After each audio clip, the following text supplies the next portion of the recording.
We continue now at the top of Daf Yudalad Amud Aleph and Mesechet Kesubos. This is Kesubos Daf 14a. The Gemara here continues a story. There was an Arus and an Arusaso, meaning to say a man and a woman, and they had Erison with one another. They were betrothed to one another, and they came before Rav Yosef, and she was pregnant. She said it's from him, and he also admitted he said it was from him. In minoi, yes, it is from me. Rashi over here says, in minoi, emes mimeni hu. Again, this is the husband talking, and he says, yes, this child is from me. They haven't yet gotten married. They're only in Erison. And the Gemara continues, Amar Rav Yosef. Rav Yosef says, Lamai nechoshla, what concern is there over here? Of course we should believe what they're saying. Chada, number one, the he's admitting that this is the case.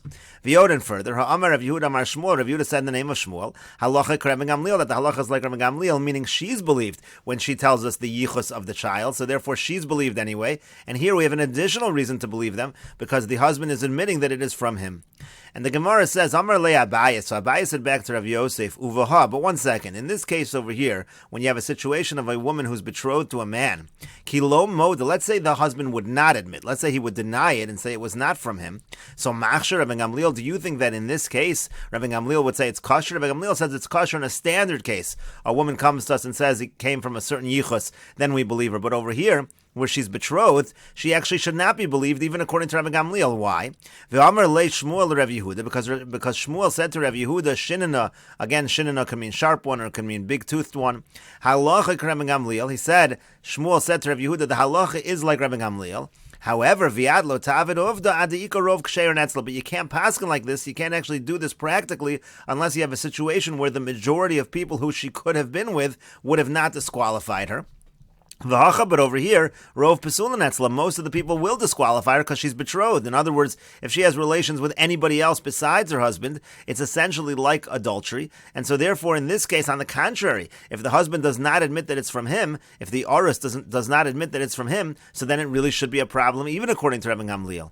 But the Gemara continues one second. But according to your reasoning, Tikshi Lachi Gufa, that statement itself that Shmuel said, that the halacha is like Rabbi Gamliel, but don't do that. Halacha v'atlo tavid uvda, what does it mean? The halacha is like him, but you can't pass him like that?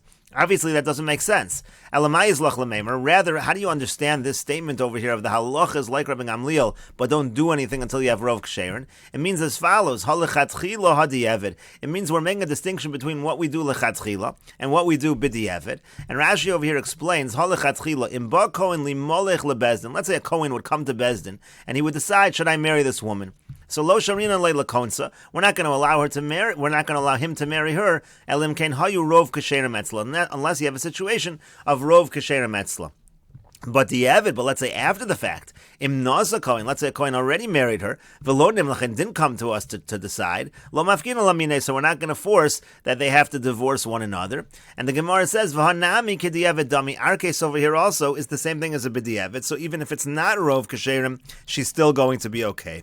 Rashi over here says, "Vanami k'di'evet damishin is abra," because she's already pregnant. V'atabo livso le'ubra. You're trying to say whether or not to disqualify the child, u'le'osra la'aras, and then to also prohibit her to the aras. Because if you don't trust her, you're actually going to have to force her to divorce from the aras, from her husband. So again, this case becomes like a b'di'evet situation, and so it's going to be okay. Even let's say the husband was not admitting to what happened, it's going to be okay. And the Gemara continues, Rami le Abaye le Rava. Abaye said the following contradiction to Rava. There are some who have the gear so that it was Abaye to Rabba. Umi Amar Rabbi Yoshua eina nemenes. Does Rabbi Yoshua really say that she is not believed regarding the yichus of her child? Rashi over here says, Mi Amar Rabbi Yoshua eina nemenes alma lo mukminan la chazak. In other words, Rabbi Yoshua is saying she's not believed. She normally has a chazaka, she has a cheskes kashrus. But Rabbi Yoshua said, Lo mi piya anuchayin. We don't believe her in terms of who she had the relations with, and she has to show that she's not disqualified. But is that really true? But we have the following contradiction. Hey, Rabbi Yoshua and Rabbi Yehuda ben Beseira. Rabbi Yoshua and Rabbi Yehuda ben Beseira, they testified, Al almonas isa. Let's say you have a widow who's Isa. Isa means to say that it's unclear, it's a doubtful situation over here. She kashera l'kahuna. So such a woman, they testified, she is going to be kosher, she's going to be kashera l'kahuna. Rashi over here says Isa again is lashon suffik. Al almonas Isa. What's almonas Isa? She ba mikoach suffik chalal. The case over here basically is she's coming from a situation of a man who is a suffik whether he's a chalal or not. Kidal kamon. We're going to explain all of this later on. Shenitma ba. She has relations with this man, shenitma bas safek chalal, because again the safek chalal had relations with her. Kagon shazarak bal imo harishon laget. The case would be, for example, let's say the husband of this guy's mother threw the mother a get. Safek karav lo, safek karav lo. But we don't know if it's really a divorce or not, because we don't know if it's closer, if the get landed closer to him or closer to her. If a mace and then he died. So we really have a safek here whether this woman, benimsa zu, safek grusha, safek almana. We have a situation here whether this guy's mother is a divorcee or is an almana. Benasa kohen. Now that woman goes ahead and marries a kohen. Now if she's a grusha, she's not allowed to marry a kohen, and the child would be a chalal. If she's an almana, it's perfectly fine, and the child's fine. V'holid mimena ben, and so then this son was born, and now this son, who's a safek halal, he's going to have relations with her. Zeu safek halal. That's the case of safek halal. So it's like a safek in terms of whether he disqualifies her. V'heyed Rabbi Yeshua al manuzo shel zeh. Now Rabbi Yeshua testified if you have a widow of this safek halal, she kasher, that she's still going to be kashera. Alma mukminan la chazaka. The point is, you see from that Rabbi Yeshua says we do keep her with her presumption of the fact that she is considered kosher. Ve'amrinan al tafsi lena luzumi safek. We don't say that the doubt causes her to be disqualified. Kilomar shema ba'ala chalal haya. We don't say that maybe your husband was a chalal. That's the contradiction over here within Rabbi Yeshua. Again, hey Rabbi Yeshua of Rabbi Yehuda ben Beseira al almonas isa she kshera lakuna. They said that when it comes to this almona of a suffix situation, she's kshera to kuno. Isn't this a contradiction to our case? And the Gemara continues, Amar lei, so he said back to him, Hachi hashta, what kind of comparison are you making over here? Hasam over there, Isha Nisis, when a woman gets married, Bodekes Vinisis, she's going to do an inspection, she's going to make sure that she's getting married appropriately, meaning you have a situation of marriage, that's already a reason to believe the woman. But over here, where Rabbi Yeshua said, Lo mi piya anuchayin, that we don't believe the woman, that was Isha Mizana, that was talking about a situation of a woman who was involved in a znus situation. So Bodekes Mizana, you think she's so careful when she's going to be Mizana? So of course there's a distinction between the two cases. And the Gemara continues, Amar Rava says, Rabbi Yoshua Kasha. You think that it's only a contradiction in Rabbi Yoshua? Rabbi Gamliel lo Kasha, and you don't think it's a contradiction in Rabbi Gamliel? Rabbi Gamliel, in this exact case over here, he also says something which contradicts what he says in our Mishnah. V'katani Seva, but we learned at the end of that Mishnah here, Amar Lahan Rabbi Gamliel said back to them, to Rabbi Yoshua, and Rabbi Yehuda ben Beseira, he said back, Kibalnu eduschem, we've accepted, we've received your testimony. Again, they're testifying that this is the halacha. Rashi over here says, Kibalnu eduschem ne'emonim atem lanu shekach shmatem. We trust you, we believe you, that this is what you heard. Avol ma nasa, but what can we do? How can we pass like this? Sharei gaza Rabbi Yochanan ben Zakkai shelo lahoshe bezdin al kach. Rabbi Yochanan ben Zakkai already said you are not allowed to have a bezdin that allows her, that permits her in this case. Shakohanim shomin lachem larachik. The Kohanim will listen to you to distance themselves. They'll stay away. They'll be strict. Avolo lakari, but they're not going to listen to you to be lenient in terms of her that she is muteris. Rashi over here says, Al kach la'atira l'kahuna devadai asura. When it comes to this, certainly she is asura, says Rabbi Gamliel. Sha'kohanim shomin lachem im tomru asura. The Kohanim will listen if you say she's prohibited. Avolo l'karev im tomru muteris. But if you say muteris, the Kohanim will not listen. So over here we see the exact opposite. Rabbi Gamliel, who normally believes the woman, but in this case, by the Almonas Isa, he's saying she's a psula, so it's a contradiction within Rabbi Gamliel. And so the Gemara continues, Elo Amar Rava, rather Rava says, to Rabbi Gamliel, ad Rabbi Gamliel lo kasha. You know why Rabbi Gamliel against Rabbi Gamliel is not a kasha? Because Hasam Bari HaChashama, because over there, meaning to say, when it comes to our Mishnah, she's a Bari, she has relations with somebody, and she says, I am certain that I had relations with somebody that does not disqualify me. But over here, by the Almonas Isa, she's in doubt. She doesn't really know what exactly is going on. It's a genuine suffix. Rashi over here says, Hachagabe Almonas Isa kihechi de ledidon mesafkolan, ledidon nami mesafkola. She doesn't know what's going on in terms of this guy, whether he's a cholol. But Bari V'Shema, Bariad, if you cannot apply the principle of Bari V'Shema, Bariad, if that's a simple answer, Hasam Bari HaChashema. So that's the answer for Rabbi Gamliel. The Rabbi Yoshua Nami Lo Kasha. Now, in terms of Rabbi Yoshua, it's also not a question, because Hasam Chad Sveika, Hacha Trei Sveika. Rabbi Yoshua, he's strict when there's one suffix. But if you already have two Sveikas, that's the case over here. By the Almanas Isa, it's two Sveikas. Rashi will explain why this is considered two Sveikas, but if it's two Sveikas, so then already Rabbi Yoshua is lenient. Rashi over here says, Chad Sveika Masnis and Chad Sveika. In our Mishnah, of course, it is one suffix, suffix Nivala Lakasher, suffix Nivala Lapuzzle. We don't know, did she have relations with a kasher? Did she have relations with a puzzle? Sharei lo baz elefanenu, because this guy's not in front of us. Vilu ba shema hayinu makirim boshu pasel. If he did come in front of us, so then maybe we would know that he's pasel. But hacha gabe almonas isa. But over here by the almonas isa treis veki, it's a double suffix. Imo shall suffix cholol zeba no let suffix. It was already with the mother of this guy that we have the suffix. V'yatzma lo nesra shirsav wasn't prohibited. Elami suffix. It was only a doubt. V'zu sheba machmas benon. Now this woman is having relations with this suffix cholol. Karila Sveik Sveika, that's called a Sveik Sveika. Now really in this first explanation of Rashi, it's not technically a double suffix because it's all really one suffix. We don't know that original issue, whether she's a divorcee or an almana, but it's called a Sveik Sveika because of this double set of generations that are asking the question.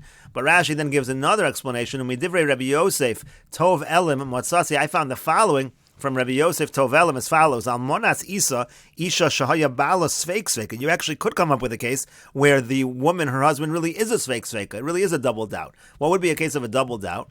Let's say the case was the mother was divorced from her first husband, but again it was a suffix divorce. Suffix arav lo, suffix arav lo. We don't know if it landed closer to him or to her.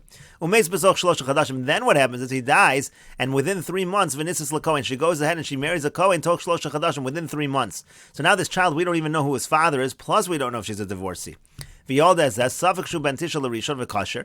he's a 9-month child to the first husband, totally kosher. Now, even if she was a divorcee, because she became pregnant before the get. Or maybe, let's say it's after the get, for who Yisrael, v'lo Kohen, and again, he's a Yisrael and not a Kohen.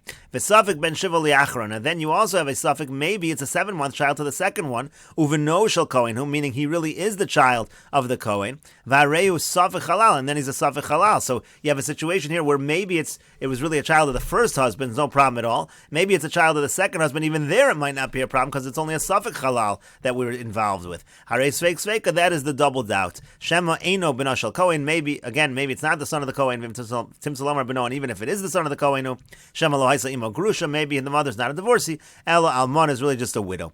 That's why it's called Isa. There's all kinds of sveikos mixed in here. So really, according to this understanding of Rashi, it really is a double suffix because we're mixing in other sveikos. And Rashi just points out, if you're going to say this pshat, so later on when the Gemara says, Kol shenitma ba suffix halal, so it sounds like just one suffix, a suffix of whether the guy is a halal, hainu perush, you explain it as this, Kol shenitmu ba suffix eruve halal, meaning to say there was a mixture within that idea of suffix was whether he's a halal, but there's other sveikos involved as well. In any case, that's the answer for Rabbi Yoshua. Rabbi Yoshua over here in our Mishnah is strict because it's one suffix, but over there by Edius, so there it's a double suffix, so he's lenient. And the Gemara continues, Hilkach, therefore we can understand as follows. According to Gamliel, he thinks a bari is very strong. You can always rely on it. Even if it's just one suffix, it's enough to say kosher because it's bari v'shema bari adif. V'kil shema. And on the contrary, Rabbi Gamliel says if it's a shema situation, if she's not bari, so then that's very bad. We're going to disqualify even by a double suffix. And Rabbi Yoshua has the opposite approach. Rabbi Yoshua according to Rabbi Yoshua, one suffix, that's very strong. We have to be strict. Even if she is certain that she's okay, it's disqualified. She's disqualified because it's one suffix. The Kile is Sveik Sveika, and Rabbi Yoshua, he says we can be very lenient when it comes to a Sveik Sveika. Tiafilu b'Shema, even if she doesn't really know it's a Shema, Nami Machsher. Still, Rabbi Yoshua is going to say, by a Sveik Sveika, we can say kosher. And the Gemara continues, Tanu Rabbon, and the rabbis taught, Eizu hi almonas isa. What exactly is the case of almonas isa? Kol she'ein bo lo misham mamzerus, velo misham nesinos, velo misham avdei malachim. We're talking about a situation where it's not a suffix mamzer. It's not a suffix with a nesin. It's not a suffix with the servants of kings. The servants of kings also, Rashi says, misham achin nakan avdei malachim, misham avdei shlomo. It's like the servants of Shlomo. Shayu ashirim ubalei zroa. They were wealthy, they were strong. V'nasul benos Yisrael. They would force Jewish women to marry them. Who could go in Zaro Shal Hordis, Shayavid Lebeis Chashmonai, V'Gavri Yadav V'Malach, like the children of Hordis. He was a servant of the Beis Chashmonai, and he became king. In other words, there are situations over there also of many disqualifications when you were talking about the servants of kings. And it means to say here, Kol She'ein Be'eruve Sveikoseh. mixed up in her suffix cannot be lo suffix mamzeros, velo suffix nasinos, velo suffix avdei malachim, none of these other sveikas. Ela suffix halal levado. It has to be, we're talking almonas isa is only a situation where there is suffix halal. And the Brisa continues, Amar Rabbi Meir says, we'll continue with this discussion in the next video on Daf Yudalid Amud Beis.